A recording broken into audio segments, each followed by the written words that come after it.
माताजी, आपने तो एक मौनीनाथ को मांगा था, ये 108 मौनीनाथ हैं। आप अपना बेटा छांट लीजिए। कुछ ऐसा ही किया था गुरु गोरखनाथ ने रानी मैनाकनी के साथ, जब उनको अपने गुरु मच्छिंद्रनाथ जी को लेके जाना था और रानी मैनाकनी को बताना था कि एक योगी का स्थान कहाँ होता है और वो खुद कितने बड़े योगी हैं जिनके ऊपर गुरु मच्छिंद्रनाथ की कृपा है। तो वीडियो मिस मत कीजिएगा। आज मैं बताने वाला हूँ किस तरह बाबा गुरु गोरखनाथ अपने गुरु मच्छिंद्रनाथ जी को त्रिया राज्य से निकाल कर लेकर गए। आज अंतिम कड़ी है इसकी, तो सब्सक्राइब ज़रूर कीजिए चैनल को, बेल आइकन दबाइए, शेयर कीजिए और कमेंट ना भूलो।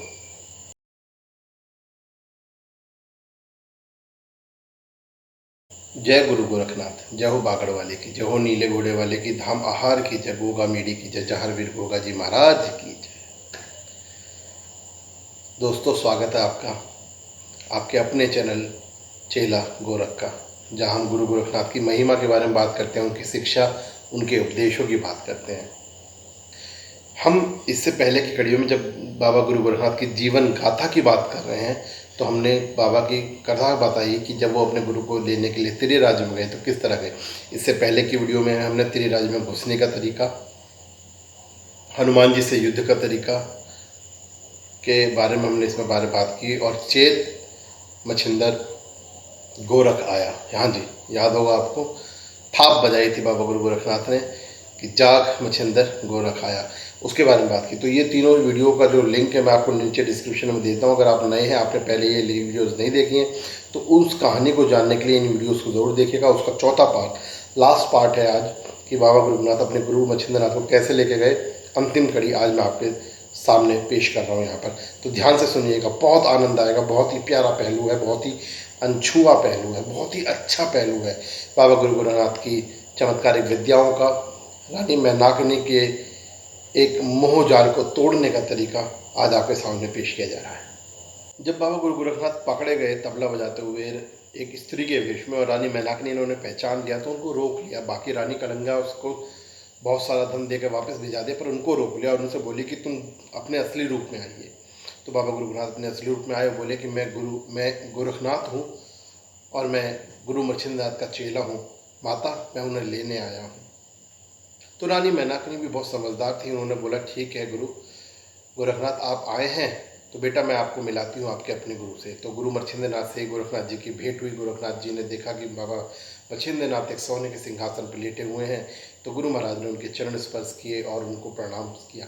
दोनों ने आपस में, गुरु चले बहुत दिनों बाद मिले थे, अपने बारे में एक दूसरे के बारे में बात की। बाबा गुरु गोरखनाथ ने अपनी शिक्षा, दीक्षा, विद्याओं का पूर्ण होना और आश्रम की सभी की बात बताई, और गुरु मच्छिंद्रनाथ से बोला कि महाराज आप मेरे साथ चलिए, मैं आपको लेने आया हूँ।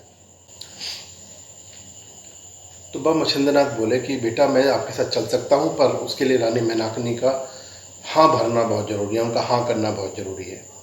तो गोरखनाथ जी समझ गए कि बाबा मच्छिंद्रनाथ चलना तो चाहते हैं, किंतु वो रानी को नाराज़ नहीं करना चाहते हैं। तो उन्होंने कहा ठीक है, मैं रानी साहिबा से पूछ लूँगा। रानी साहिबा के पास गए ना, बोले माता मैं गुरु को ले जाना चाहता हूँ। तो वो बोली ठीक है बेटा, आप थोड़ा दिन आराम कीजिए, इस बारे में बाद में बात करते हैं।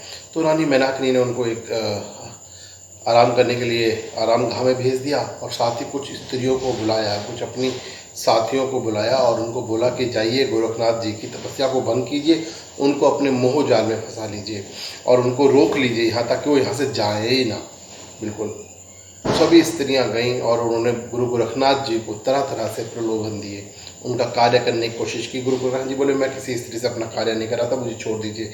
उन्होंने अर्धनंग अवस्था में बहुत ही सूक्ष्म कपड़ों में उनके सामने नृत्य पेश किया, उनको तरह तरह के भाव भावनाओं से उनको व्यतीत करने की कोशिश की, किंतु गुरु गोरखनाथ तो अटल महायोगी हैं, उनके ऊपर इसका कोई प्रभाव नहीं पड़ा। आखिर में वो सब निराश होकर वापस लौट गई और रानी मैनाकनी से बोली कि रानी साहिबा हम गुरु गोरखनाथ को अपने जाल में नहीं फंसा पाए।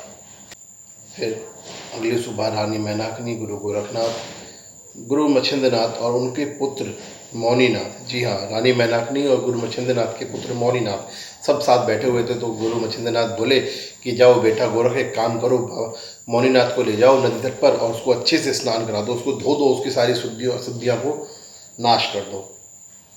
तो गुरु गोरखनाथ समझ गए कि बाबा चाहते हैं कि मैं रानी मैनाकनी को कोई विद्या दिखाऊं, कोई चमत्कार दिखाऊं। वो मौनीनाथ को अपने साथ ले जाते हैं और जिस तरह से धोबी पटक पटक के कपड़ों को धोता है, वो मौनीनाथ को उठाते हैं, पटक पटक के नदी के किनारे पे धोने लगते हैं। अब इंसान और कपड़े में अंतर होता है। मौनीनाथ 4 पटक में प्राण पखेर हो जाते हैं, मौनीनाथ खत्म हो जाते हैं और बाबा गोरखनाथ उन मर्त शरीर को अच्छे से रगड़ रगड़ के धो के बिल्कुल साफ कर देते हैं और साफ करके निचोड़ कर उसको महल की छत पर सुखा देते हैं। मच्छिंद्रनाथ जी पूछते हैं कि गोरखनाथ बेटा मौनीनाथ कहाँ है? तो बोले गुरुजी महाराज आपने तो कहा था उसको अच्छे से धो दो, तो मैंने उसको अच्छे से धो दिया है, धो के ऊपर छत पे रस्सी पर डाल के सुखा दिया है। रानी मैनाकनी बोली अरे दुष्ट तूने ये क्या किया? वो कोई कपड़ा थोड़ी ना जो तूने रस्सी पे सुखा दिया। और भाग के जाती है मच्छिंद्रनाथ के साथ ऊपर छत पे देखने के लिए कि मौनीनाथ कहाँ है। और वहाँ जाकर वो क्या देखती हैं? वहाँ जाकर देखती हैं कि मौनीनाथ के तो प्राण पखेरु उड़ चुके हैं, उसकी खाल केवल एक रस्सी पर टंगी हुई है, सूख रही है। रानी अपने पुत्र का यह हाल देखकर मुंह में चिल्ला पड़ी, चिल्लाने लगी कि दुष्ट तूने ये क्या किया? तूने माँ से अपना बेटा छीन लिया। अरे गोरख तूने ये क्या किया? बाबा मच्छिंद्रनाथ भी नाराज होते हैं, रानी को गुस्सा रोते हुए देख कर गुरु गोरखनाथ पे नाराज होते हैं और कहते हैं कि हे दोस्तों ने ये क्या किया? तो बाबा कहते हैं कि महाराज आपने तो सिखाया था कि आत्मा ना मरती है ना जन्म लेती है, आत्मा अजर अमर है, आप क्यों व्यथित में शोक व्यक्त कर रहे हैं? कह रहे हैं दोस्त तुझे ये मैंने मौनीनाथ को मारने के लिए सिखाया था। तो गोरखनाथ जी कहते हैं कोई नहीं, ऐसा तो होता रहता है और मैंने मौनीनाथ को आपकी आज्ञा के अनुसार ही सुखाया है। आप देख लीजिए मैंने बहुत अच्छे से साफ किया है, बहुत अच्छे से धोया है। रानी मैनाकनी कहती हैं कि गोरखनाथ जी मुझे कुछ नहीं पता बेटा, मुझे मेरा बच्चा चाहिए, मुझे मेरा मौनीनाथ चाहिए, आप कहीं से भी ला के दीजिए। मच्छिंद्रनाथ कहते हैं गोरख मौनीनाथ को लेके आओ, कुछ भी करो, कैसे भी करो, रानी को उनका बेटा दे दीजिए। तो गोरखनाथ जी संजीवनी मंत्र का प्रयोग करके भस्म के साथ मौनीनाथ के ऊपर छिड़क देते हैं और एक साथ ही उस छत पर 108 मौनीनाथ खड़े हो जाते हैं, जिनका रूप रंग सब एक समान है, कद एक समान है, सब एक साथ खड़े हो जाते हैं। देखने वाली बात है कि एक मौनीनाथ के लिए रो रहे थे, यहाँ 108 आ गए हैं। गुरु गोरखनाथ जी कहते हैं कि जाइए माता अपने मौनीनाथ को पहचान लीजिए, अपने मौनीनाथ को ले लीजिए। रानी मैनाकनी समझ जाती हैं कि गोरखनाथ अपनी शिक्षा, अपनी विद्या का चमत्कार दिखा रहे हैं। रानी मैनाकनी कहते हैं कि बेटा गोरख मेरा तो एक ही मौनीनाथ है, मैं इतने सारे मौनीनाथों में से उसको कैसे पहचानूं? तो गोरखनाथ जी कहते हैं कि माता फिर आप उसे अपना कैसे कहती हैं जब आप उसको पहचान ही नहीं सकती हैं? तब रानी मैनाकनी कहती हैं कि मुझे क्षमा करना गोरख, मैं तेरी विद्या समझ चुकी हूँ, मैं तेरा चमत्कार देख चुकी हूँ, अब मुझे मेरा मौनीनाथ लौटा दो। तो गुरु गोरखनाथ अपने मंत्र मार के भस्मी छोड़ देते हैं और 108 में से जो उनकी माया है वो खत्म हो जाती है और एक मौनीनाथ आकर रानी मैनाकनी के साथ चले जाते हैं। रानी मैनाकनी बहुत प्रभावित होती हैं और गुरु गोरखनाथ की इज्जत करने लगते हैं। गुरु गोरखनाथ हाथ जोड़कर रानी से कहते हैं माता मेरे गुरु को भी छोड़ दीजिए, क्योंकि इससे नाथ संप्रदाय की हानि होती है, इससे धर्म की हानि होती है, हर जग हसाई होती है, तो आप मेरे गुरु को छोड़ दीजिए। रानी मैनाकनी कहती हैं कि चलिए बेटा मैं आपसे अब नहीं रोकूंगी, पर कम से कम 1 साल के लिए आप मेरे पास रुक जाइए। तो गुरु गोरखनाथ जी कहते हैं 1 साल तो बहुत ज़्यादा समय है, हाँ हम 6 महीने आपको देते हैं, 6 महीने हम यहीं रुकेंगे आपके साथ, उसके बाद हम अपने गुरु को लेकर चले जाएंगे। और गोरख सेवा में आखिर वो 6 महीने बीत जाते हैं और वो दिन आ जाता है जिस दिन गुरु गोरखनाथ अपने गुरु मच्छिंद्रनाथ को लेकर त्रियराज से चलने वाले हैं, तो ये कथा थी गुरु गोरखनाथ की अपने गुरु मच्छिंद्रनाथ को त्रियराज के रानी सुख से निकालने की। और इस तरह गुरु जी अपनी दृढ़ संकल्प के चलते, अपने गुरु के आशीर्वाद के चलते, अपने गुरु को उस नरक के जीवन से मुक्ति दिला पाते हैं और त्रियराज से बाहर निकाल लेते हैं।